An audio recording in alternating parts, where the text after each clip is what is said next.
I agree with Richard Dawkins in one case that when we look at the universe itself, we realize there's no inherent intelligence or design or purpose or good or evil in the nature itself, in the matter itself.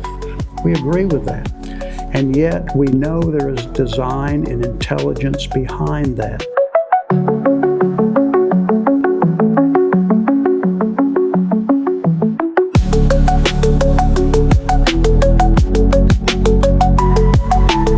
Hey, welcome to Church for Skeptics. This is kind of the last brick. As a matter of fact, I'll entitle this session, One More Brick in the Wall, and pay tribute to Pink Floyd, of course, but I'm not a scientist. I realize that, and yet, so that's what I have been doing, is quoting a lot of scientists. And I think there are more, well, I don't think, I know there are more and more scientists who have been, reared up in the naturalistic, materialistic, academic circles, but they're just seeing the light, and I think that's a great way to put it, that the materialist, naturalist worldview just doesn't work. It doesn't explain things. I'm not going to quote them all today because this is the last brick on the wall for this particular series. We'll move to something else. I think probably archaeology, giving evidence for the Christian message. But we've been doing this because this is the 100th anniversary in 2025 of the Scopes monkey trial and the 20th anniversary of the Dover, Pennsylvania trial. In the first case, in 1925, creationism won, and in 2005, intelligence design, which is the same thing, it lost. And so hence we our consensus view and is holding up in the schools. I would love to see both taught and let the students be the ones who decide which has the most evidence. I think it would be obvious, actually. What we've done is make a cumulative case using, I think, scientists.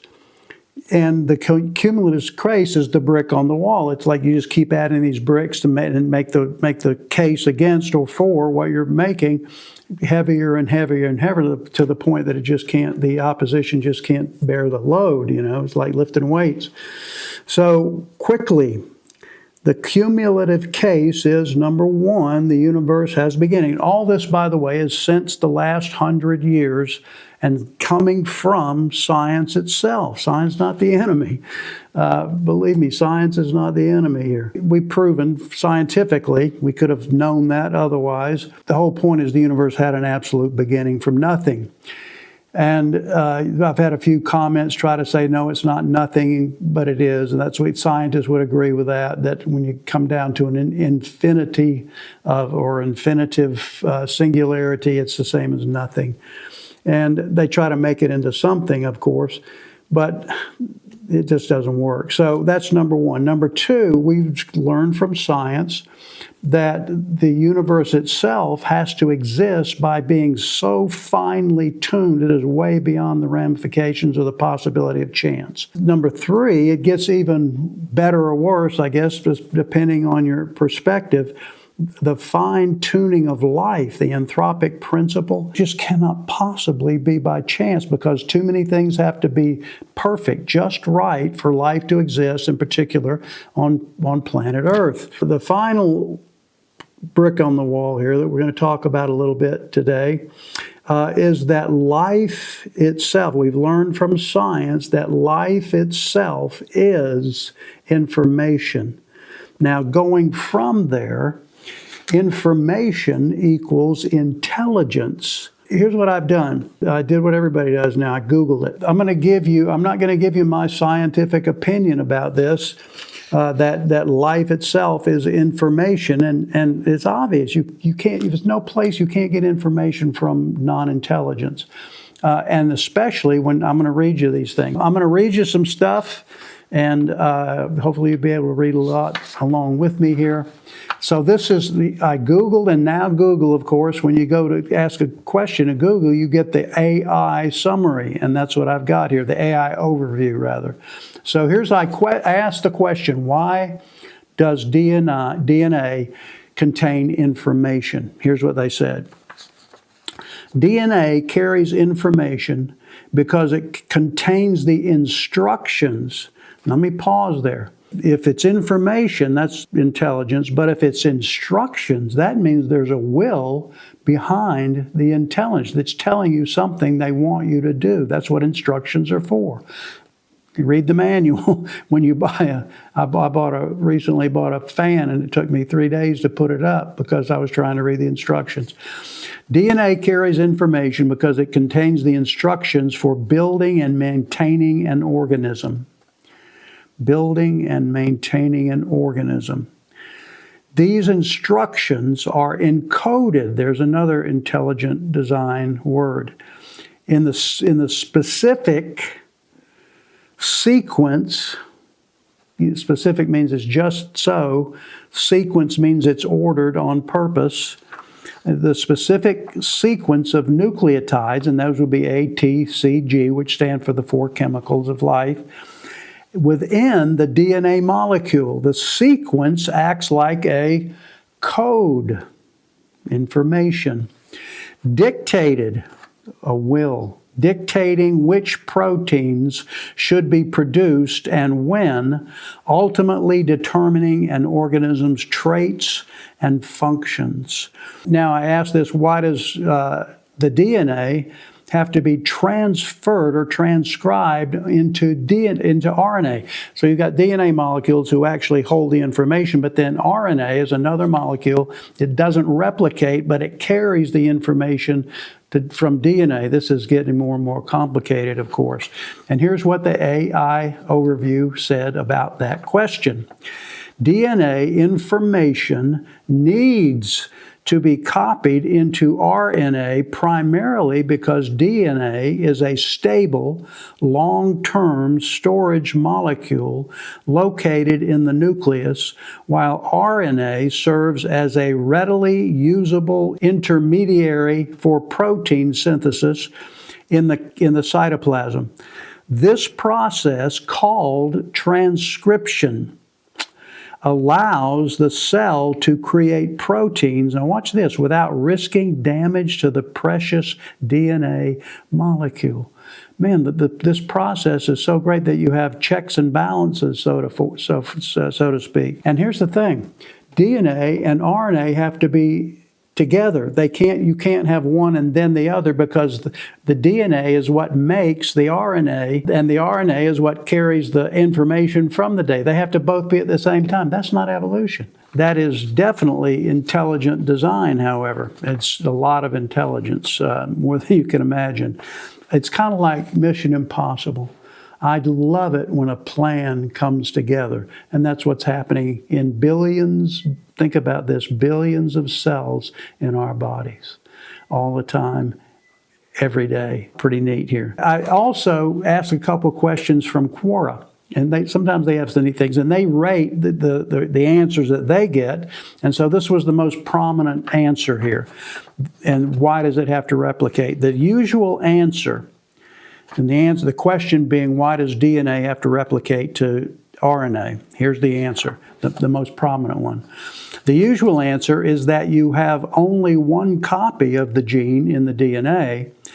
That gene becomes a bottleneck. If you only have one copy, it becomes a bottleneck, limiting the amount of protein you can produce at one time. But if you first convert the gene to several copies of RNA, you can make many copies of the protein at the same time. There's also the problem of keeping DNA unwound while reading the code. That increases the chances of damaging the DNA. And we saw that in the earlier answer here from Google. Now here's another from Quora, by the way, that I thought I really like this. It's like, yeah, this all sounds great, and it sure looks like the appearance of design, but you have to remember it's not. I don't know why, but you have to remember that. But I don't, here's what one guy says, but I don't like the arguments of that sort. I don't like arguments of that sort. Well, it's not an argument, it's just what happens. But anyway, he says, but I don't much like arguments of that sort because it requires living things to somehow plan this arrangement in advance to get the best possible solution to the problem. Well, I would agree with that. And the DNA itself doesn't have knowledge or plans or foresight. Something has to make it happen in advance, though. It has to be ready. It has to be ready and willing and able. And obviously, it can't do that itself. That's the whole point. That's why we think information comes from intelligence outside of the information itself. Here's what this guy says. The reason he doesn't like those kind of answers is this: evolution doesn't allow organisms to figure out the best possible solution. Agree with that. Instead, natural selection favors whatever arrangement works now, or whatever arrangement works slightly better than what is now being used. So natural selection is really, really, really smart. Natural selection, of course, doesn't have intelligence either. I've asked a lot of people about this. How do you take the two drivers of Darwinian evolution, which are random mutations, and natural selection? How does that lead to common descent? And you can make a story up about it, but it's just a story. My point is this: life itself, now listen to this, and this is kind of the logic of it. Life itself cannot be from non-life. That's so obvious. They've tried to do experiments since 1953, have not gotten anywhere with this. They'll tell you that too. They'll weave and dodge a little bit, but when they're in their good moments, they'll say, we just don't know. And that's okay not to know. But my point is, you cannot get life from non-life. It's the principle of biogenesis. Life only comes from life. Well, what about the first life? Well, it had to come from life too. Life outside of itself, life outside of the universe. That's the big point here. Now, if nature, here, listen carefully, if nature can't do it, and even human beings on purpose can't do it, then it seems pretty obvious that the only other option is God, who is the author of life. And the scriptures are called the word of life. And that's just, I'm just telling you what I think. And after all these evidences that I get from scientists, I believe what they say. And of course, you have different views on that. But the ones that just seem the most intelligent and the most reasonable is that the universe came from nothing. It's finely tuned so much that even life itself is even more finely tuned. Life is information, which only comes from intelligent. I believe in God. It's that simple. Now, I'll close with this. There is a guy who is the absolute leading, and I mean this, and I'll give you the credentials for it, the leading geneticist, a biochemist. He's actually a nanochemist. He builds molecules that he builds these little cars that have wheels and axles and so forth that enter the cell. I mean, if you put 30,000 of those things that he builds side by side, it would be about the width of a human hair. So nano is definitely the answer for that. His name is James Tour. In 2009, he was the Scientist of the Year. In 2009, he was the Scientist of the Decade. In 2013, R&D magazine said that he is the Scientist of the Year. He's just brilliant. I mean, he's from Rice University. I could just read you a bunch of stuff that I have from him, but I'm going to summarize it as we close today. The first thing he says is that when you're talking about millions of years to build these nano machines, of course, biological machines in the cell, the problem is time is not your friend, time is your enemy. And here's why. Most of these things are comprised of carbohydrates. And he says that time is the enemy and not the friend, because you can't say anything can happen over time. It's the opposite of that. When these carbohydrates are built by the DNA and to give the energy and so forth to replicate life, as soon as they are built, they start decaying. And he said, if you can't pull them out of the cell and freeze them, which it has to be, human intelligence, of course, does that. I don't think that nobody would say that. Yeah, nature does it.